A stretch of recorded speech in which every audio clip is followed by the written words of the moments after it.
가 있었던 책이 있는데요. 그만큼 이 로마서 8장 28절 말씀은 여러 성경 중에서 특별한 의미가 있고 은혜가 되는 말씀이고, 그래서 제가 이 말씀은 우리에게 영적으로 강장제와 같은 것이고 맑은 산소를 공급해주는 이런 말씀이다, 이렇게 얘기를 드렸는데요. 이와 같은 깨달음과 은혜가 우리 모두에게 함께 하시기를 축원합니다. 우선 여기 말씀을 보게 되면은 우리가 하나님을 사랑하는 자, 또 이제 그의 뜻대로 부르심을 입은 자들, 모든 것이 합력하여 선을 이룬다, 이렇게 세 부분으로 나눠서 생각하고 이것을 의미하는 바를 우리가 함께 은혜를 나눴으면 좋겠습니다. 우선 첫째, 하나님을 사랑하는 자라고 하는 것이 무슨 의미가 있는가? 이 하나님을 사랑한다고 하는 것은 우리 인간 스스로 하나님을 사랑할 수 있는 것은 아닙니다. 우리가 교회에 나오는 것도 마찬가지입니다. 오늘 특별한 날을 맞이해서 교회에 이렇게 나오시는 이 자체도 단순히 생각할 때는 내가 원해서 나오는 걸로 이렇게 생각할 수 있지만, 사실은 하나님의 그 은혜와 강권적인 역사가 있으셔가지고 우리를 이 자리에 부르셨다고 하는 것입니다. 하나님을 사랑한다고 하는 그것 역시 이 성경에서는 우리가 사랑하면 먼저 그가 먼저 우리를 사랑하셨습니다. 우리 요한복음 4장 19절 말씀인데요. 우리 한번 요한 1서 4장 19절 우리 한번 읽어보겠습니다. 같이. 우리가 사랑하면 그가 먼저 우리를 사랑하셨습니다. 예, 그거만 읽고요. 우리가 사실 하나님을 사랑할 수 있는 것은 먼저 하나님께서 우리를 사랑하셨기 때문에 우리가 하나님을 사랑한다고 하는 것. 그 하나님의 사랑에 반사해서 2차적으로 우리가 하나님을 사랑한다고 하는 것입니다. 그래서 하나님의 그 사랑을 깨닫고 발견하지 못한 사람은 하나님을 사랑할 수 없는 것입니다.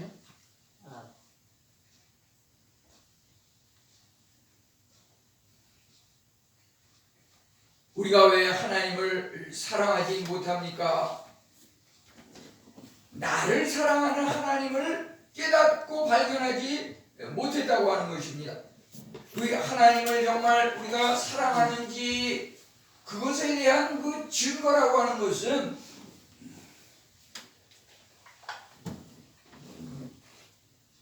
하나님 사랑과 이웃 사랑으로 동시에 나타나는 것입니다.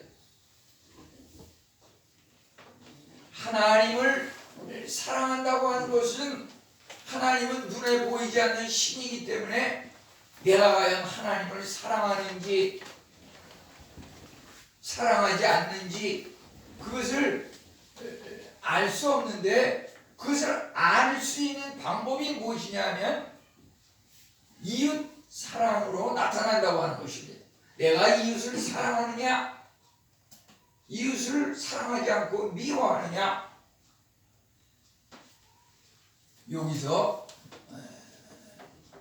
내가 과연 하나님을 사랑하는지 이것을 알 수 있다고 하는 것입니다. 말로는 하나님을 사랑한다 그러고 예수님을 믿는다 그러는데 이웃을 사랑하지 않고 이웃을 믿고 신뢰하지 않고, 이것은 전혀 하나님을 사랑하지 않는다고 하는 것입니다. 왜냐하면 우리 인간은 모두 하나님이 창조하시고 우리 인간에 하나님의 그 형상이 들어가 있기 때문입니다.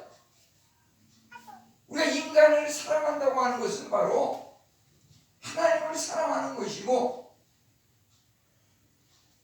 그래서 요한일서 4장 20절은 누구든지 하나님을 사랑하노라 말을 하면서 실제 형제를 미워한다고 하는 것은 이건 전혀 하나님을 사랑하지 않는 것입니다. 우리가 여기서 첫째, 하나님을 사랑하는 자 곧 그 뜻대로 부르심을 입은 자에게는 모든 것이 합력하여 선을 이루느니라. 하나님을 사랑하지 않는 사람은 그러기 때문에 부르심을 입은 것도 아니고 모든 것이 합력하여 선을 이룰 수 없습니다. 모든 것이 그냥 악을 이룰 뿐입니다. 왜 우리가 누구는 선을 이루고 누구는 악을 이루는가? 하나님을 사랑하냐 안 하냐에 달려 있는데, 하나님을 사랑한다고 하는 것은 내가 하나님을 사랑하는 게 결코 아닙니다. 하나님이 먼저 우리를 사랑하셨기 때문에 그거에 대한 반응으로 2차적으로 내가 하나님을 사랑하는 것입니다. 그래서 무엇이 성경에서 가장 귀한 것입니까? 구약이 39권이 있는데 신약이 27권이 있는데, 이 모든 것들 중에 또 10계명 10가지 계명이 있다 그러는데 너무 복잡하고 외우기도 어렵고 깨닫기도 어려운데, 그거 한마디로 뭐가 최고로 중요합니까? 그때 예수님께서 하나님을 사랑하라, 내 이웃을 내 몸같이 사랑하라, 이렇게 말씀하셨는데, 그렇기 때문에 우리가 하나님을 사랑한다고 하면서 이웃을 사랑하지 못하고 이웃과 다투고 싸우고, 이건 전부 하나님과 싸우는 것입니다. 내가 이웃과 싸우는 게 아닙니다. 내가 가족 식구와 싸우는 게 아닙니다. 하나님과 싸우는 것입니다. 내가 하나님과 싸우면서 어떻게 하나님을 사랑한다고 그럽니까? 우리 하나님을 사랑하는 것이 이웃을 사랑하는 것이고, 이웃을 사랑한다고 하는 것은 이제 이웃에게 정의를 행하고 그에게 자선을 베풀고 섬긴다고 하는 것입니다. 하나님께서 신명기서에 말씀하시기를 고아와 과부를 위하여 정의를 행하시며 나그네를 사랑하여 그에게 떡과 옷을 주시나니, 고아와 과부 가난한 자를 특별히 관심을 갖고 사랑하라고 하셨습니다. 너희는 나그네를 사랑하라.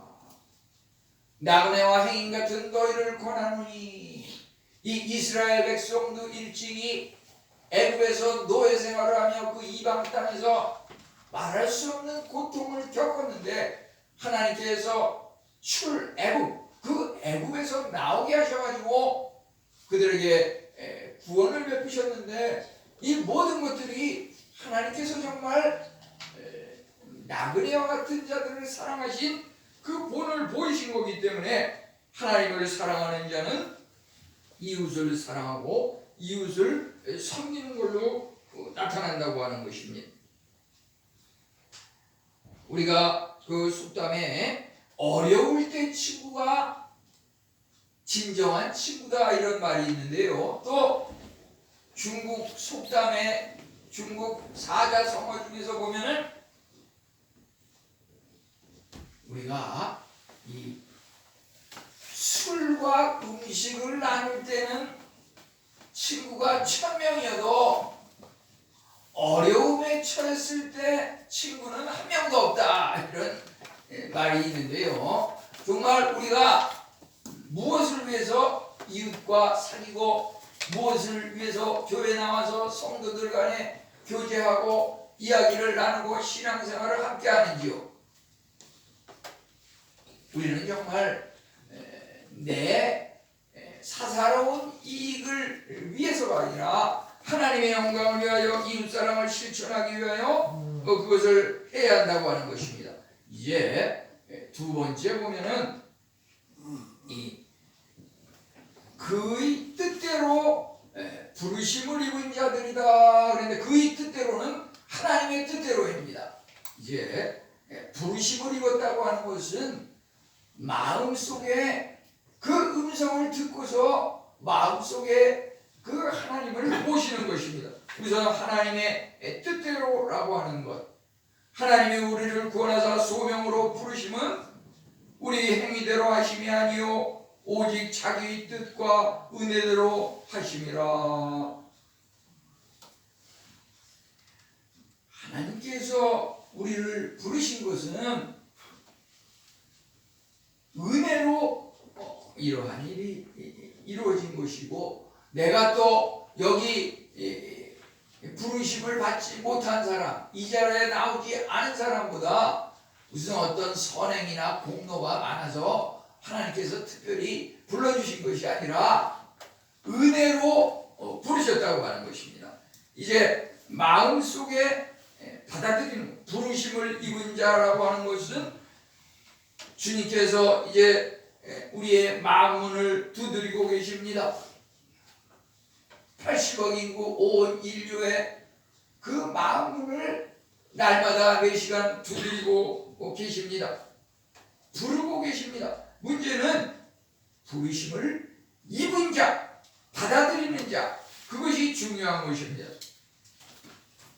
요한계시록 3장 20절은 볼지어다 내가 문 밖에서 두드리노니 누구든지 그 음성을 듣고 문을 열면 내가 그에게로 들어가 그로 더불어 먹고 그는 나로 더불어 먹으리라. 주님께서 그 문을 두드리는, 우리 마음 문을 두드리는 그 음성을 듣고서 마음 문을 열고 받아들이는 자는 그 사람이 바로 하나님의 그 부르심을 입은 자라고 하는 것입니다. 하나님의 사랑이 이제 마음을 연 사람에게 마음속에 들어감으로 말미암아 마음속에 있는 그 하나님의 사랑을 이웃사랑으로 실천할 수 있다고 하는 것입니다. 이제 마지막으로 모든 것이 합력하여 선을 이루느니라. 이것이 무슨 말인가? 모든 것이 합력한다는 말, 선을 이룬다는 말. 이 모든 것이라고 하는 것은 가난과 실패, 질병, 우리가 기도를 드리고 소원을 아뢰는데 그것이 전혀 응답이 안 되고 하나님으로부터 거절당하는 것, 또 우리의 가정이 그 콩가루 가정처럼 산산이 부서지고 파괴된 그러한 가정, 이러한 것조차도 하나님께서 합력해서 선을 이루신다고 하는 것입니다. 그렇기 때문에 로마서 5장 3절 4절은 환난 중에도 즐거워하나니, 우리 그 다음에 우리 함께 하겠습니다. 함께 읽겠습니다. 환난은 인내를, 인내는 연단은 소망을 이루는 줄 아니로다. 예, 우리가 정말 모든 것이 합력하여 선을 이룬다고 하는 것은 바로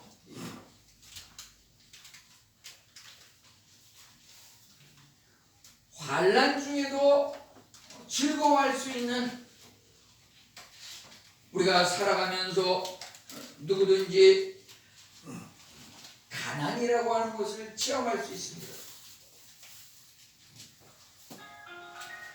무슨 예를 들어서 재벌 그룹의 자손이다 그러면 아무 걱정도 없고 흥청망청 잘 먹고 잘 사는 것 같지만 사실 그 사람들의 면면을 하루 24시간의 일상을 이렇게 나오는 그 기록을 통해서 살펴보면 돈이라고 하는 것은 가지면 가질수록 더 갖고 싶은 게 돈입니다. 결코 세상의 그 욕망이라고 하는 것은 만족의 끝이 없기 때문에 더 크고 더 많은 것들을 향해서 달려가게 되는 것입니다. 어떤 의미에서 돈이 전혀 없는 사람은 뭐 주식을 투자한다든지 노름을 한다든지 뭐 무슨 작은 돈이라도 있어야 그걸 시작을 하죠. 근데 어쩌다 돈이 생긴 사람은 은행에 주식을 투자하고 노름을 하고 이러다가 그냥 그것을 원금도 건지지 못하고서 쫄딱 망하게 되는 그런 경우를 우리 주위에서 많이 봅니다. 그것으로 인해서 막 자살도 하고 사람을 죽이기도 하고 우리가 이런 가난이라고 하는 것이 한번 처해보면 물질이 최고는 아니구나. 정말 하나님께서 주시는 그 은혜가 크고 놀라운 것이구나. 더 귀한 것이 있구나. 그것을 깨달을 수가 있는 것입니다.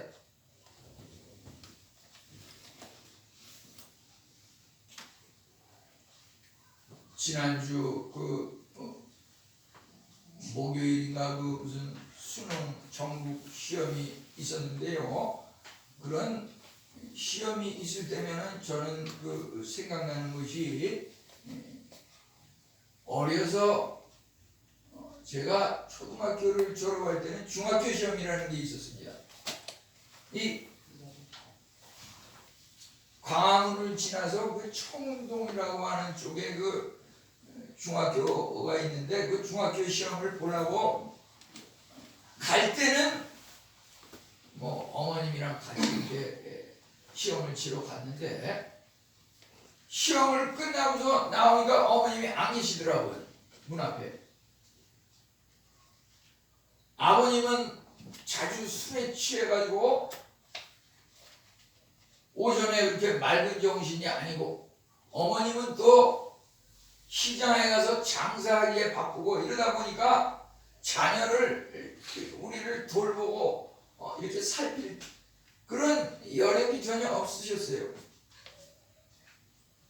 그 정도니까 자식이 시험 치는데도 거기서 뭐 기다리거나 끝나고 나올 때 기다리거나 초등학생인데 그런 게 전혀 없었어요. 정말 서럽고 눈물이 글썽하는데 그렇다고 해서 너 올 때 차 타고 와라 차비를 주는 것도 아니고 그냥 그 정도는 그냥 알아서 집에 와라 뭐 이런 식이에요. 부모님들이 그렇게 넉넉지 않았던 것입니다. 그러다 보니까 그 당시에 광화문에서 동대문까지 걸어서 한 2시간 반 정도 걸리더라고요. 걸어서 이렇게 오면서 참 서글프구나 그런 생각이 들었었습니다.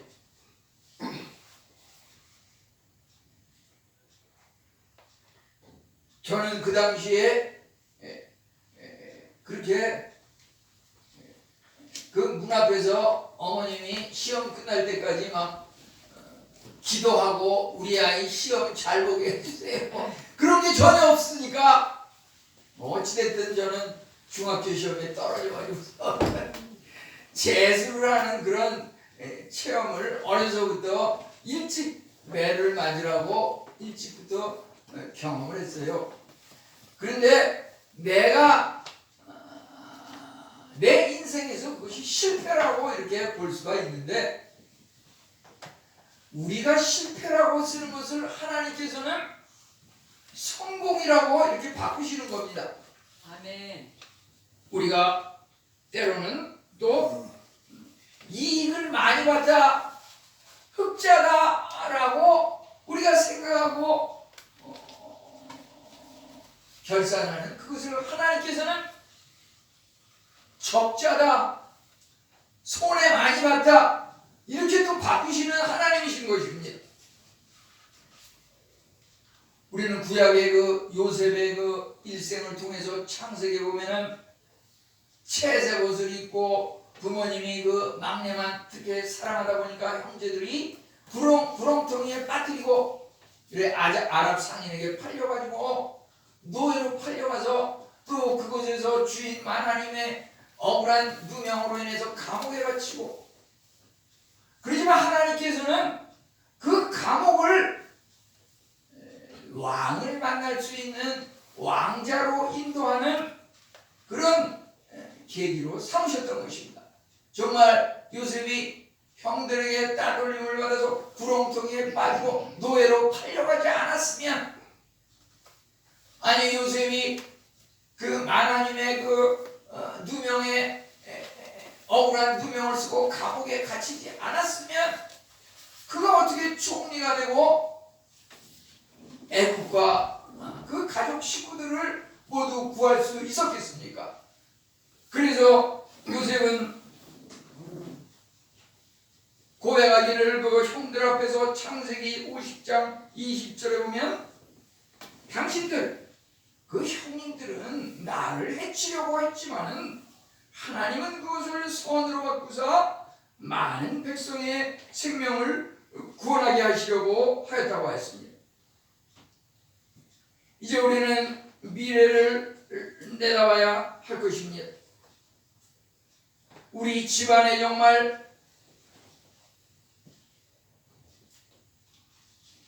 매끄럽지 못한 이러한 것들이 많이 있을 것입니다. 그것을 콩가루 가정이라고 합니다.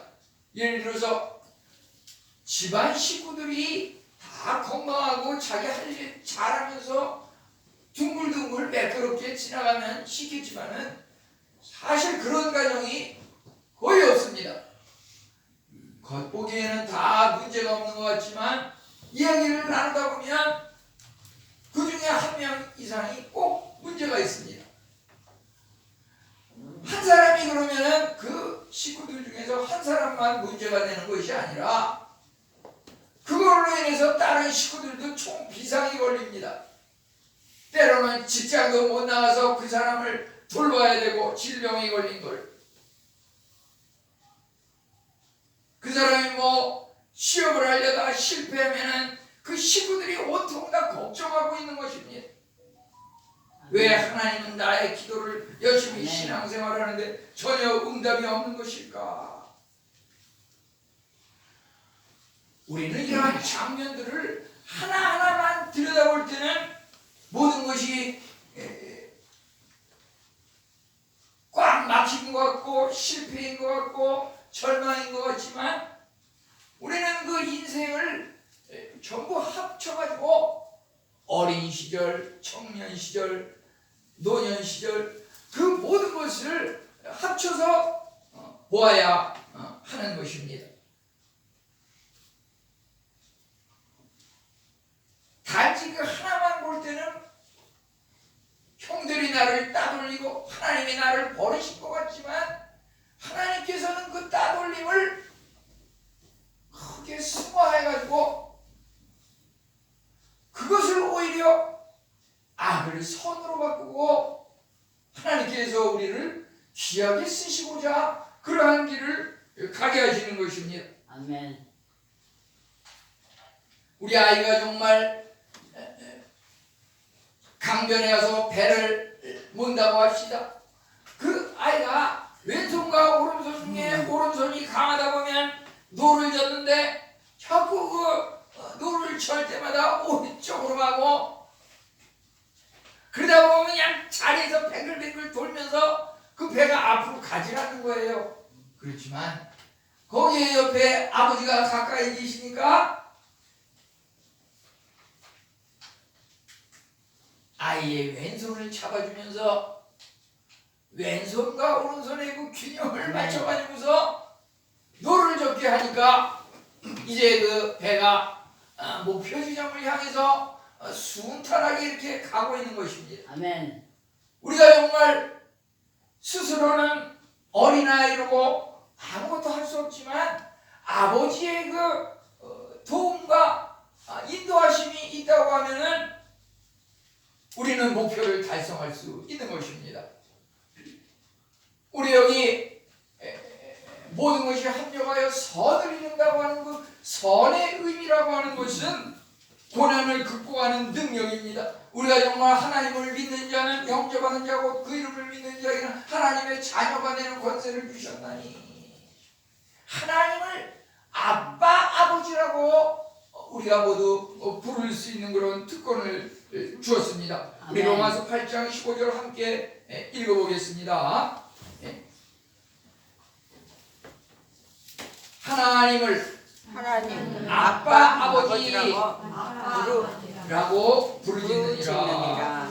우리에게 이와 같은 은혜를 주셨습니다. 우리는 영적으로 어린아이지만 하나님을 아버지로 모시는 이런 자녀인 것입니다. 그렇기 때문에 우리에게 모든 하나님의 그 특권과 유산이 주어지는 것이고 우리는 그 은혜로 말미암아 그 어떠한 어려움 심지어 십자가 죽음과 같은 고난일지라도 하나님이 함께 하심으로 다시 살리셔서 부활 승리한다고 하는 확신이 있는 것입니다. 우리 모두 함께 기도하겠습니다. 다 같이 기도하겠습니다.